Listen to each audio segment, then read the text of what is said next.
Share मार्केटमध्ये गुंतवणूक केल्यास मोठ्या प्रमाणात परतावा मिळेल असं आमिष दाखवून तसंच लोकांना संमोहित करून तिघा जणांनी हजारो गुंतवणूकदारांना कोट्यवधी रुपयांचा गंडा घातलाय। विशेष म्हणजे या प्रकरणी गुन्हा दाखल झाल्यानंतरही पोलिसांकडून मुख्य आरोपींना अटक केली जात नाही असा आरोप गुंतवणूकदारांनी एका पत्रकार परिषदेत केलाय। दरम्यान या प्रकरणी सखोल चौकशी करून तिन्ही आरोपींना आणि त्यांच्यासाठी काम करणाऱ्या सर्वांनाच जेरबंद करावे आणि गुंतवणूकदारांना त्यांचे पैसे परत करावेत अशी मागणी राष्ट्रवादी काँग्रेस शरद पवार पक्षाचे जिल्हाध्यक्ष मनोज प्रधान यांनी केली आहे। तसंच या प्रकरणी गुन्हा दाखल करणाऱ्या पोलिसांचं कौतुक करून फसवणूक झालेल्या नागरिकांनी पोलीस ठाण्यात तक्रार दाखल करावी असं आवाहन देखील प्रधान यांनी केले। शेअर मार्केटच्या माध्यमातून दामदुप्पट फायदा करून देण्याचं आमिष दाखवून सुमारे 1000 गुंतवणूकदारांची फसवणूक करण्यात आली आहे।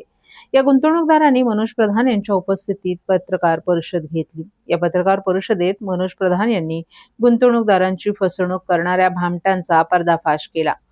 श्रीजी विले कोऑपरेटिव्ह सोसायटी नितीन कंपनी समोर राहणारे सचिन बाळकृष्ण राणे, प्रीती सचिन राणे यांनी शेअर मार्केट ट्रेनिंग क्लासेसच्या माध्यमातून मराठी भाषिक गुंतवणूकदारांना आकर्षित करण्यास सुरुवात केली होती।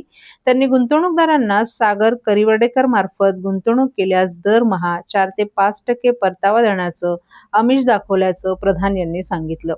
डिसेंबर 2025 पर्यंत त्यांनी 1246 गुंतवणूकदारांची नोंदणी केली, ज्या अंतर्गत 1985 कोटी रुपये गुंतवले गेले। प्रीती राणे या लोकांना जाळ्यात ओढायच्या आणि पैसे करिवडेकराच्या खात्यात जमा करायला सांगायच्या।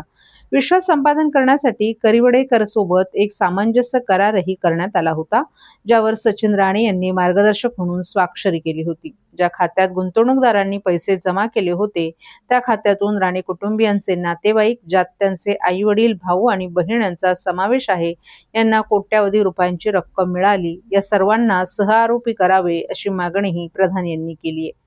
ठाणे आर्थिक गुन्हे शाखेने 25 फेब्रुवारी रोजी सचिन राणे आणि सागर करिवडेकर यांच्या विरोधात FIR दाखल केलाय। सध्या दोन्ही मुख्य आरोपी फरार आहेत, तर या प्रकरणात लोकांना जाळ्यात ओढणारी प्रीती राणे हिच्यावर कोणताही गुन्हा दाखल झाला नसल्याचंही समजतंय। या तिघांनाही तात्काळ अटक करावी अशी मागणी प्रधान यांनी केली आहे। गुंतवणूकदारांचे पैसे देऊन सचिन राणे, प्रीती राणे आणि सागर करिवडेकर यांच्या कुटुंबियांनी कोट्यवधी रुपये कमावले असून त्यांच्या बँक स्टेटमेंटनुसार त्यांच्या खात्यात कोट्यवधी रुपये जमा असल्याचंही प्रधान यांनी सांगितलं।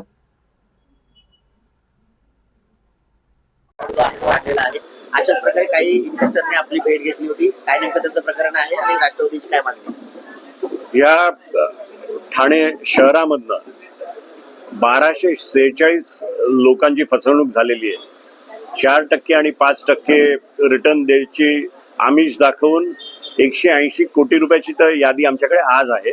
180 कोटी रुपये घेण्यात आलेले आहेत आणि राणे दाम्पत्य आता काही न देता फरार झालेला आहे।